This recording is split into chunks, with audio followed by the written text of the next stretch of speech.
합시다. 안주하지 않는 신앙. 안주하지 않는 신앙. 안주하다, 편안하게 머물다, 이런 의미가 있죠. 우리 속담에 말 타면 견마 잡히고 싶다 라는 속담이 있습니다. 말 혼자 몰고 가도 좋을 텐데 누군가가 말을 끌어줬으면 좋겠어.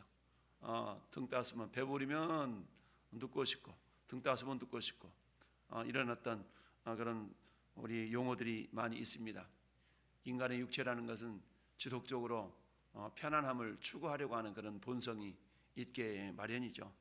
근데 이런 본성을 거스리는 것은 저절로 되는 것이 아니라 철저한 자기 훈련과 연습이 없이는 될 수가 없다라는 것을 말씀하고 있는데요. 오늘 본문 속에 나타나 있는 안주하지 않는 신앙이라는 제목 가운데 우리는 크게 두 가지를 오늘도 묵상해 볼 수 있기를 원합니다. 자, 1절 말씀에 므낫세 지파를 위하여 제비 뽑은 것은 이러하니라.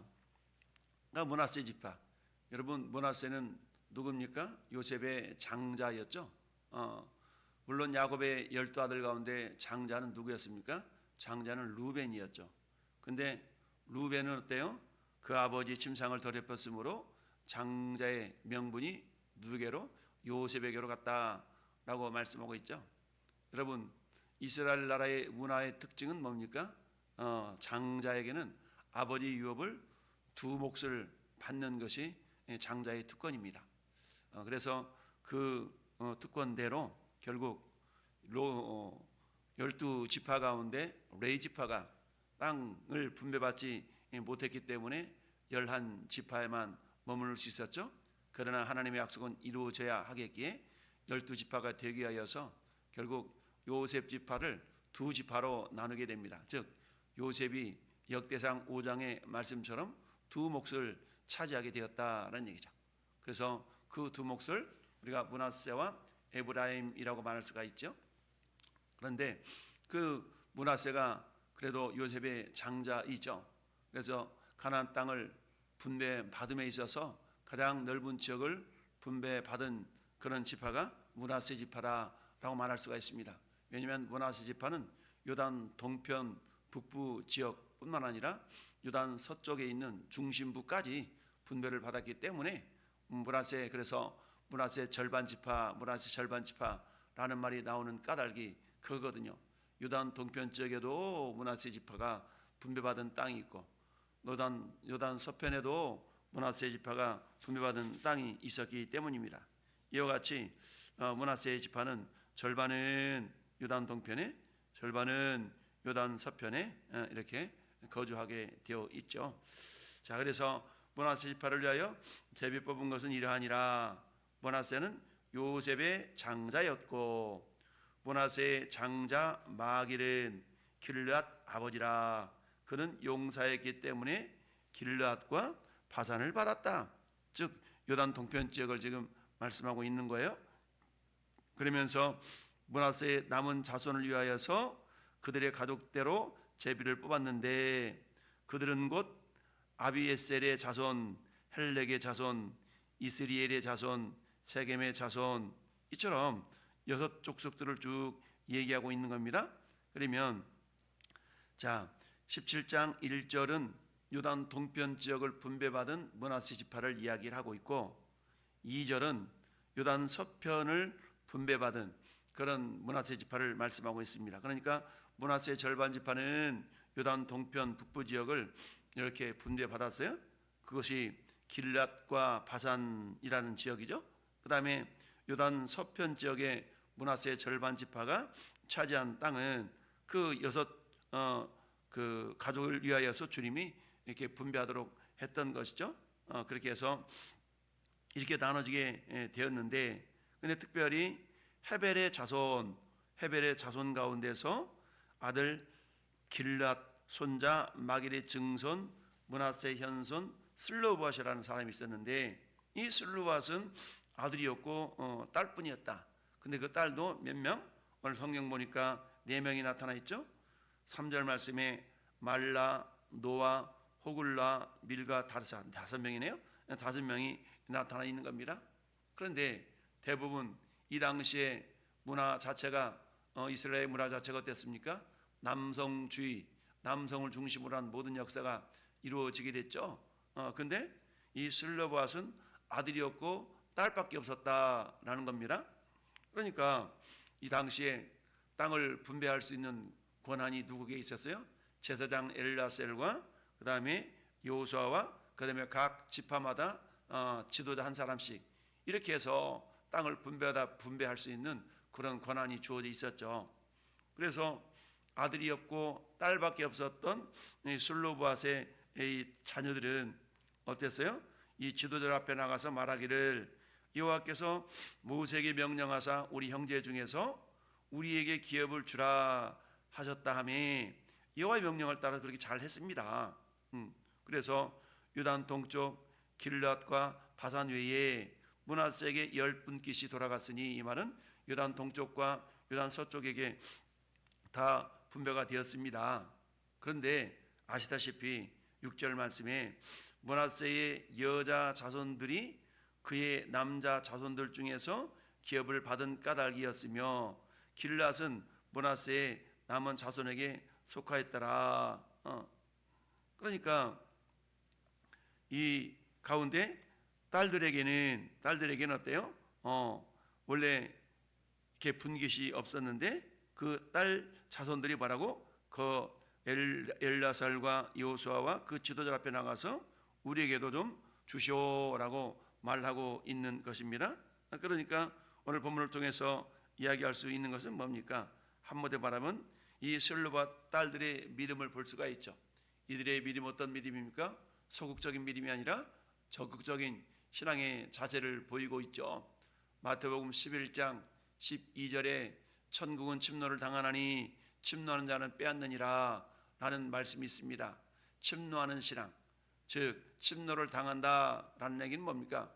우리 믿음으로 선포하고 복음을 증거해서 마귀 사탄에게 점령되었던 심령들을 하나하나 주님의 사람으로 변화시켜 나가는 이 모습이 결국 침노하는 신앙의 한 모습일 수가 있겠는데요. 그러한 것뿐만 아니라 자기들이 딸이기 때문에 이스라엘 풍습상 딸들에게는 기업이 없는 그런 모습이었는데 그럼에도 불구하고 슬로바스는 그 딸들이 나아가서 우리에게도 기업을 주라라는 그런 어떤 요구를 통해서 기업을 분배받은 이런 모습이 있는 걸 보게 됩니다. 그로 말미암아서 어때요?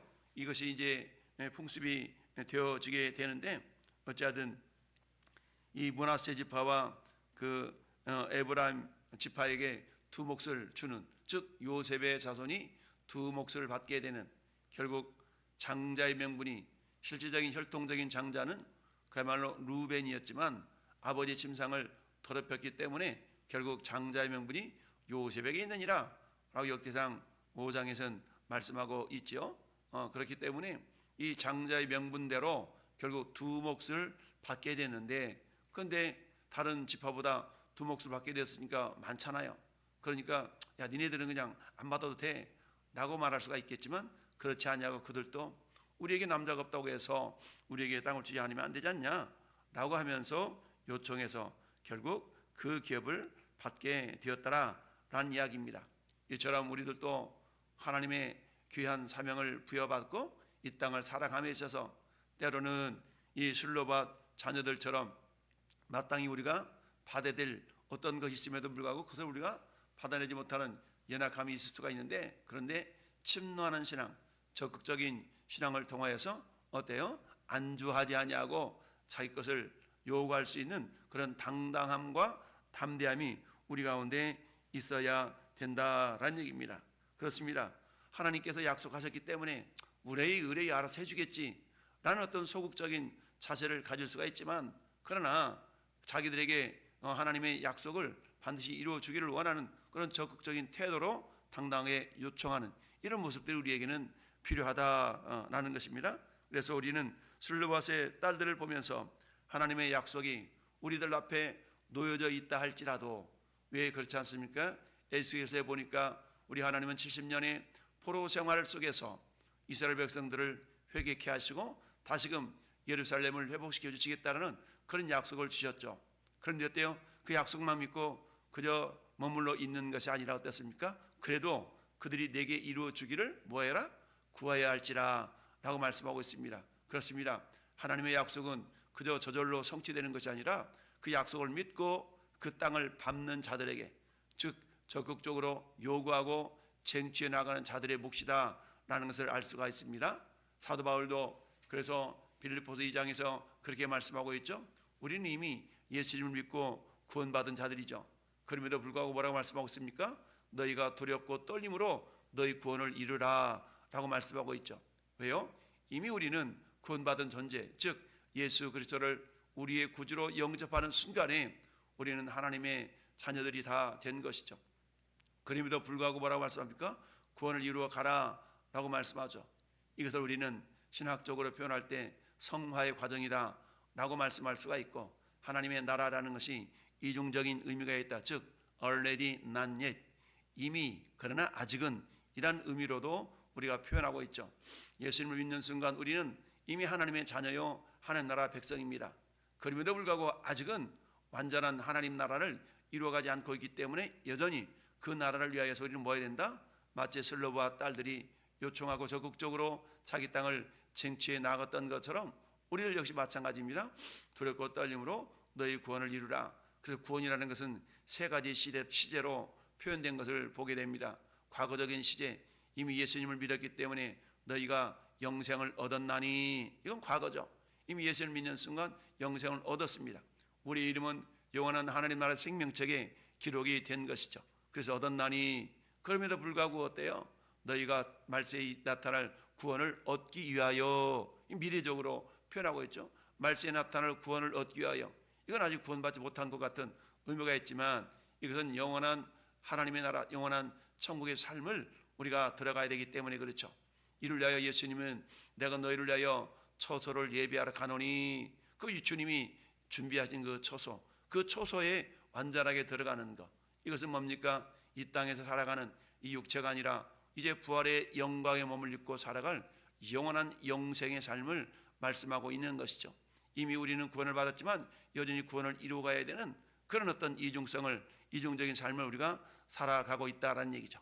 그러니까 사도 바울이 빌립보 교회를 향하여서 두렵고 떨림으로 너희 구원을 이루어가라, 현재형으로 말씀하고 있죠.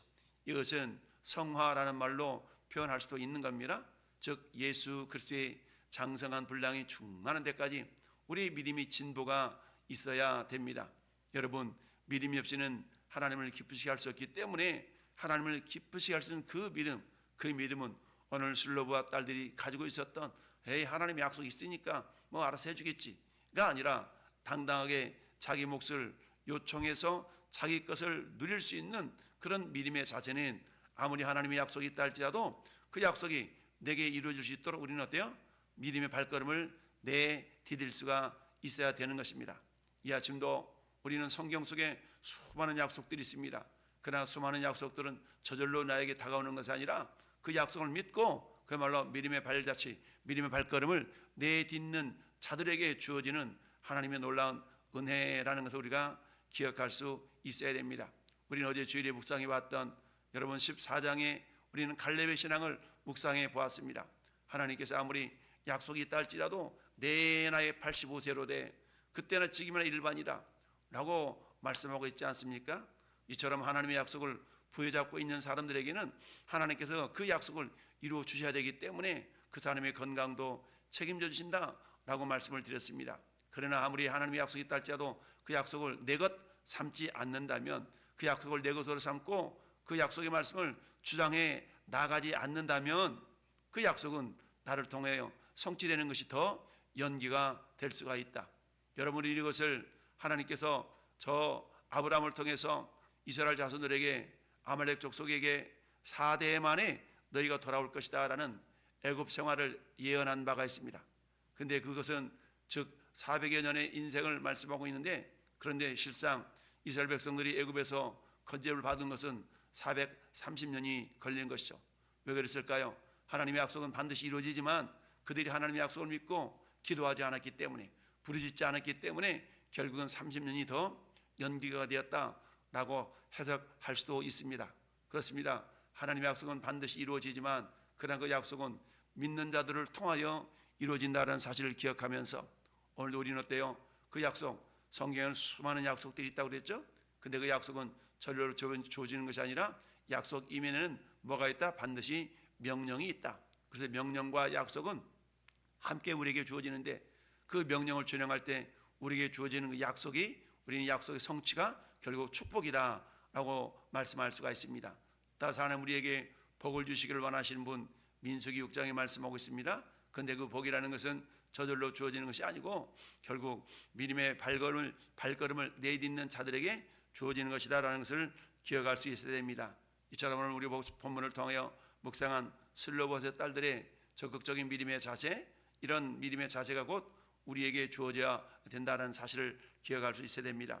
두 번째 묵상할 것은 우리가 안주하는 신앙인이 되어서는 안 된다라고 말씀하고 있죠. 그래서 안주하지 않는 신앙, 그럼 뭐가 안주하는 신앙일까요? 그것은 오늘 12절 말씀 보니까 그러나 므낫세 자손이 그 성읍들의 주민을 쫓아내지 못하매 가나안 족속이 결심하고 그 땅에 거주하였더니 라고 말씀합니다. 하나님은 이제 주요 거점을 여호수아를 통해서 요단 동편의 2개 국가와 요단 서편의 31개 도시국가를 정복을 했습니다. 그러나 그 왕들을 점령했음에도 불구하고 여전히 세세한 부분까지는 어때요? 이제 가서 점령해야 될 그런 어떤 그들의 책임이 있는 것이죠. 그런데 어때요? 오늘 본문에도 보니까 므낫세 자손이 그 성읍들의 주민을 쫓아내지 못하며, 쫓아내야 되는데 쫓아내지 못했다는 겁니다. 그랬더니 어때요? 가나안 족속들이 잔뜩 겁을 먹고 있다가 쫓아내지 않으니까 우리 여기 있어도 되겠네 라고 하면서 어때요? 결심하고 그 땅에 거주하였더라. 이걸 통해 알 수 있는 건 뭡니까?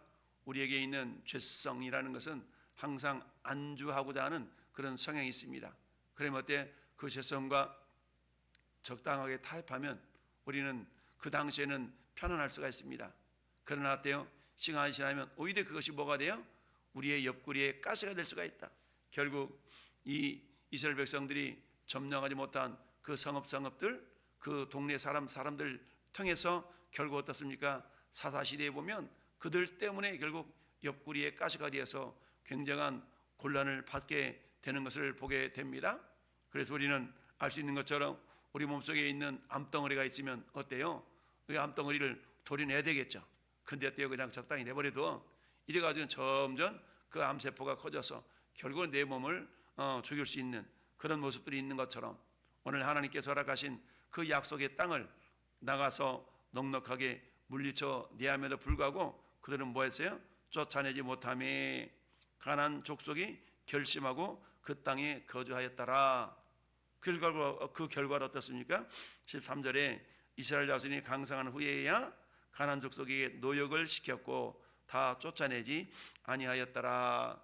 강성한 후에 노역을 시켰습니다. 그러니까 이제 자신들의 힘이 부족하니까 그 노역에 대해서 순종했겠죠. 그러나 그들이 그것을 부려먹을 때는 좋았지만 그걸 물리쳐 쫓아내야 될 그런 어떤 사명을 감당하지 않은 일 때문에 향후에 어떤 일이 발생하느냐, 그들이 결국 오히려 이스라엘 백성들에게 굉장한 고통을 안겨다주는 그런 어떤 모습으로 나타나게 됩니다. 이처럼 우리 삶에도 마찬가지입니다. 우리 신앙의 여정 가운데 반드시 우리는 끊어내야 될 또는 물리쳐야 될 그런 요소들이 있습니다. 그러나 그것을 끊어내고 물리치기보다는 적당한 타협 가운데서 우리가 신앙생활을 하다 보면 당시에는 쉬울 수 있고 편안할 수 있지만 그러나 시간이 지나면 지날수록 그것이 우리의 신앙의 발목을 잡는 경우가 많이 있다는 걸 기억하면서 오늘 한 날 이제 월요일 오늘도 새롭게 출발합니다. 하나님 우리의 삶의 여정 가운데서 정말 오늘 슬로밧 딸들의 모습처럼 첫째 하나님의 약속이 있다 할지라도 그 약속을 당연히 여기지 아니하고 그 약속을 위하여서 우리가 뭐한다? 적극적이고 긍정적이고 이런 그야말로 침노하는 신앙의 자세가 있어야 되겠고, 두 번째는 이들이 쫓아내지 못한 그런 지파 그런 족속들 그런 사람들 때문에 나중에는 곤란한 모습이 나타날 수가 있다. 따라서 타협하지 않는 안주하지 않는 그런 신앙의 모습으로 오늘 한 날도 철저하게 주님 말씀하시면 내가 나가리라, 주님 뜻이 아니면 내가 멈춰서리라 라는 자세를 가지고 우리 온 성도들 오늘 한 날도 주님을 기쁘시게 하는 믿음의 용사들이 될 수 있기를 예수님의 이름으로 축원합니다. 아멘.